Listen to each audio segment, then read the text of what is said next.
की भक्ति। तो भगवान शिव ने पूछ लिया कि तुम कौन हो, क्या चाहती हो मांग लो। उसने कहा जितने जन्म मिले मेरे, जितने जन्म, प्रत्येक जन्म में मैं अपने पति के चरणों की सेवा करूं। समय आया एक बार करवा का नाम, उस जो पार्वती जी की सहेली थी उसका नाम करवा पड़ गया। करवा पड़कर एक साधारण परिवार में उसका जन्म था। पति के साथ संग में रह रही थी। पति को थोड़ा शरीर में शिथिलता हो गई थी और वो शिथिलता को देखकर पति को लगी प्यास। जब प्यास लगी तो पानी पीने के लिए पति सरोवर के पास गया। जरा ध्यान देना इस कथा। पति गया सरोवर के पास में।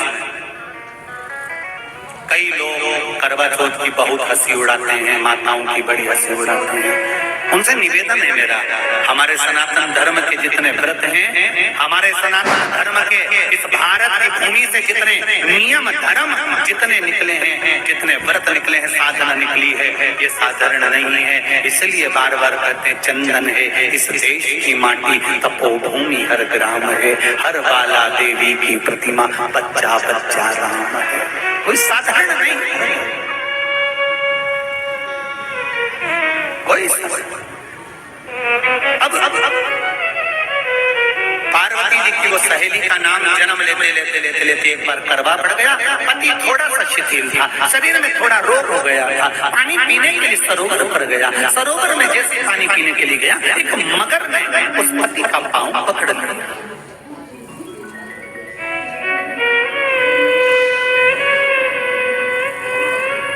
बहुत ध्यान दीजिए, हनुमान जी की सेवा करने से राम जी मिल जाते हैं। ध्यान देना जरा। करवा पार्वती जी की सखी थी, जन्म लिया मृत्यु लोक में, नाम करवा पड़ गया।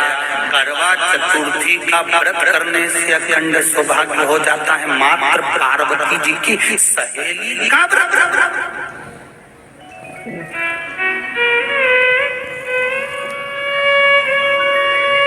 विचार करिए कितना कितना भाव।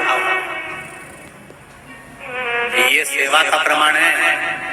भारत की भूमि पर जितने राम के मंदिर नहीं, उससे 1000 गुना ज्यादा हनुमान जी के मंदिर हैं। किसी ने पूछा हनुमान जी के मंदिर इतने क्यों हैं, तो कहा गया राम जी की सेवा हनुमान जी ने इतनी करी कि भारत की भूमि पर सेवा पूजा गई। इसलिए हनुमान के मंदिर ढेर बने हुए। हमारे यहाँ सेवा पूजा करवा गई। करवा ने देखा कि मेरे पति का पांव मगर ने पकड़ रखा है, और करवा शिव की उपासक थी। करवा शंकर के उपासक, और शंकर भगवान से ज्यादा करवा माता पार्वती जी की उपासक थी, क्योंकि पार्वती जी की सहेली है।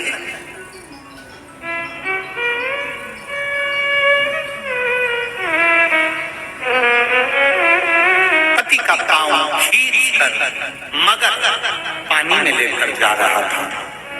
करवा आराधना में लगी हुई थी।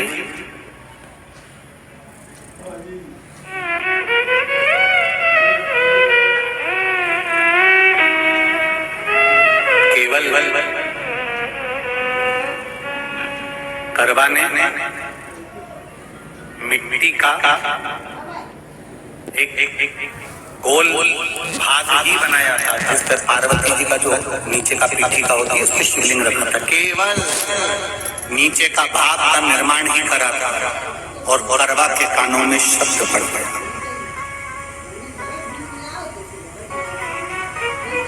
करवा के कानों में शब्द पड़ गया, पति के चीखने की आवाज आई। करवा दौड़ पड़ी।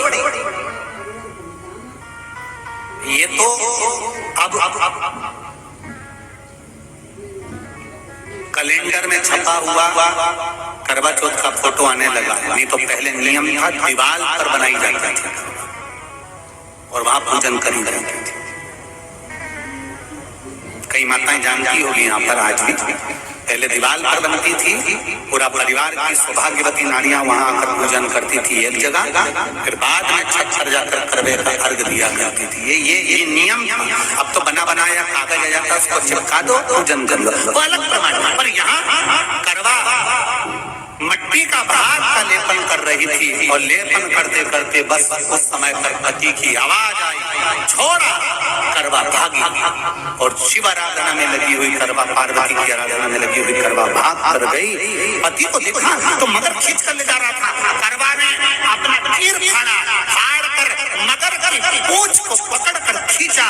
और कितना सात्विकता में बल होगा जरा विचार करना कि मगर को खींच कर वृक्ष के नीचे ले गई, और वृक्ष के नीचे नहीं जा पाई तो वहीं पर घाट के ऊपर घास लगी हुई थी। इसलिए आज भी करवा चौथ के व्रत में आपने देखा होगा कुछ सलाखें, कुछ घास आपको मिल जाती है।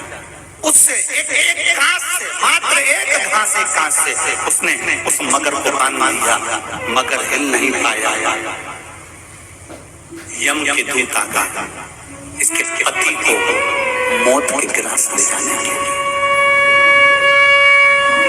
यम के दूत। करवा ने पूछा तुम कौन हो, कैसे आना हुआ? यमदूत कहते हैं तुम्हारे पति का आज अंतिम दिन है, अंतिम समय, अंतिम पल है, ये मरेगा। करवा कहती अगर मारना है तो इस मगर को मारो जिसने मेरे पति का पांव पकड़ रखा था।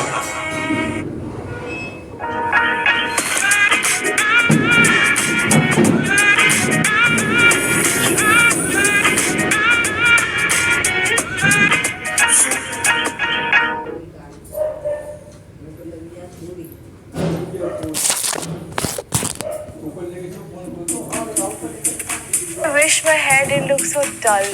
घर पे वो perfect hair shine मिल ही नहीं सकती। Well, here is BBlunt Salon. पाँव पकड़ रखा।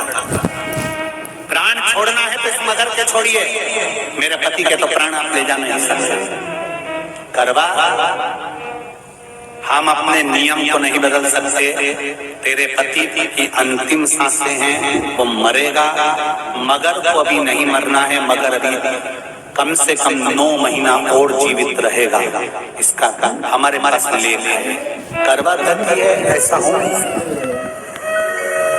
यमदूत खड़े हैं, ले जाने दे नहीं रही। क्रोध आ गया करवा को, हाथ में जल उठाया। अगर एक यमदूत भी मेरे पति को उठाकर ले जाता है तो मैं शिव भक्त माता पार्वती जी की भक्त करवा आपको श्राप दे दूंगी। सब दौड़ पड़े, यमराज के पास चले गए। यमराज ने पूछा तुम दौड़ कर आए हो, क्या हुआ? यमराज पूछते हैं, दूत कहते हैं वो करवा अपने पति को नहीं लाने दे रही। यमराज वहां कर खड़ा हो जाता है। करवा को समझाया, करवा तेरे पति के प्राण जा चुके हैं, तेरा पति हम मरने वाला है, अंतिम क्षण इसको ले जाने दे, इसका आज आखिरी दिन है। मगर को ले जा पर मेरे पति को नहीं। मान नहीं पाया। यमराज जब क्रोध पड़ गया तब करवा को क्रोध आया, और क्रोध में आकर जल लेकर करवा ने श्राप देना चाहा यमराज को। यमराज चरणों में पड़ गया, रेंदे करवा मैं तुझे वर देता हूँ, आज चतुर्थी का दिन है, तेरे पति को मैं जीवन दान देता हूँ।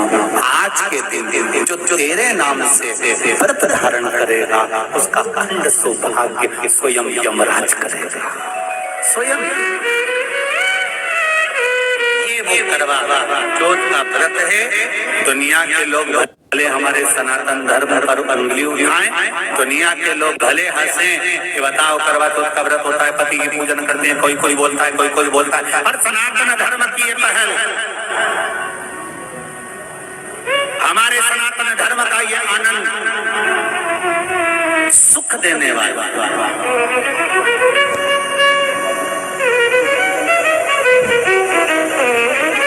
एक बात और कहेंगे आप,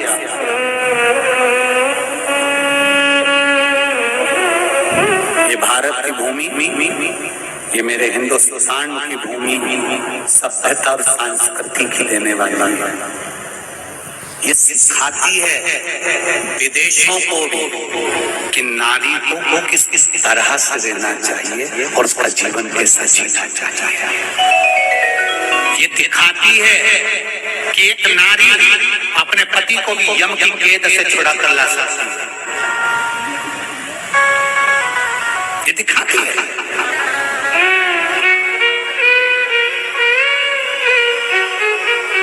करवा का पति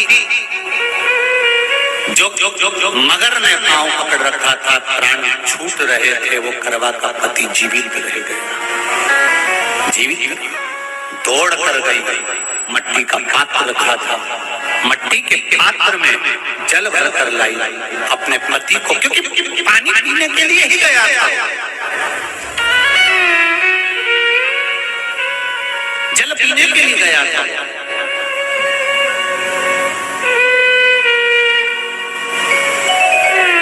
मट्टी के पात्र में जल भरकर जब करवा लेकर आता है, और करवा जब मट्टी के पात्र में जल भरकर लेकर आई, अपने पति को पानी पिलाने लगी। पति उठा, उठकर उसने कहा, इस जल की जरूरत तेरे को है करवा, क्योंकि तूने शिव आराधना के लिए, पार्वती की आराधना के लिए मुख में कोई जल नहीं रखा। पति ने जल का आचमन अपनी पत्नी को कराया। बस वही नियम आज तक हमारे सनातन हिंदू धर्म में चला रहा है। करवा चौथ का पति पत्नी को आचमन कराना। करवा चौथ की कथा का विस्तार कई लोग कहते हैं कथा कहाँ से आई, आप बता सकते हो इस कथा को? आज की क्लिप को काट कर जनमानस तक भेज सकते हो कि ये कथा का विस्तार आप अपने जीवन में सुनिए। उसके बाद फिर भगवान कृष्ण ने द्रौपदी को इस कथा का वर्णन कराया। फिर एक कथा भगवान कृष्ण ने सुनाई, एक सेठ का प्रसंग, उसके 7 पुत्र थे, एक पुत्री थी। भाइयों की बहन, उसको खाना खिलाना था, भूख के भाई साथ में खाना खाते थे। एक अग्नि का ज्वाला दिखाकर चलनी में से बहन को भोजन करा देना, पति का नष्ट हो जाना, फिर